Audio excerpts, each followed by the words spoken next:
Qu'est-ce qui vous rend triste? Peut-être même aujourd'hui. Moi, ce qui me rend triste, c'est quand je vois autour de moi des gens qui ne vont pas bien, quand ceux que j'aime souffrent, quand je vois l'état de notre civilisation, les conflits, les guerres ici et là. Ce qui est parfois difficile quand on est triste intérieurement, c'est de ne pas pouvoir le manifester, d'être obligé devant les autres de faire semblant que tout va bien.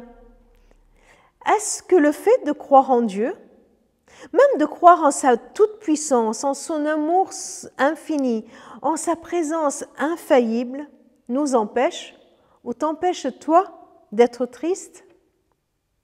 Il y a un épisode très particulier dans la vie de Jésus où on le voit vivre une situation si proche de celle qu'on pourrait vivre nous. Une scène pleine d'émotions. C'est une scène qui se trouve dans l'évangile de Jean, chapitre 11. Lazare vient de mourir. Jésus vient à Béthanie où se trouve la famille de Lazare, lui, c'est ses deux sœurs. Il vient suite à l'appel de ses deux sœurs, Marthe et Marie, qui sont ses amies. Il vient les rejoindre et il vient et il sait et il retrouve que Lazare est déjà mort depuis 4 jours. Verset 32. Marie arrive là où se trouve Jésus et dès qu'elle le voit, elle se jette à ses pieds et lui dit « Seigneur, si tu avais été ici, mon frère ne serait pas mort. » Jésus vit qu'elle pleurait, ainsi que tous ceux qui étaient venus avec elle. Il en fut profondément ému et troublé. Il leur demanda « Où l'avez-vous mis ?» Ils lui répondirent « Seigneur, viens et tu verras. » Jésus pleura. Les Juifs dirent alors « Voyez comme il l'aimait. » Jésus est ému, il est profondément ému, il est troublé. Par quoi il serait troublé? Il savait très bien ce qu'il allait faire, il savait très bien qu'il allait ressusciter Lazare, il savait que la mort n'était pas une fin pour lui.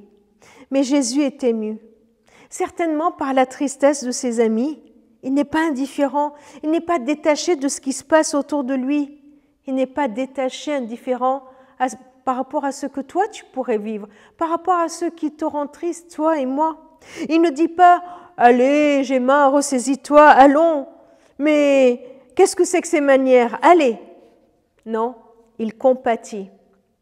Non seulement il compatit, mais en plus Jésus, il pleure.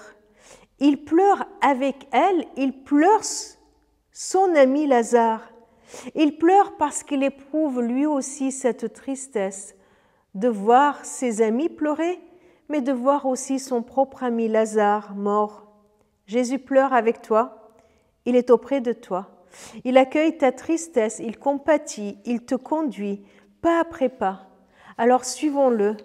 Comme Marthe et Marie ont dû suivre Jésus, suivons-le, parce qu'avec lui, auprès de lui, en lui, se trouve la solution, se trouve la résurrection, celle de Lazare, celle de la solution à ceux qui nous rendent tristes aujourd'hui.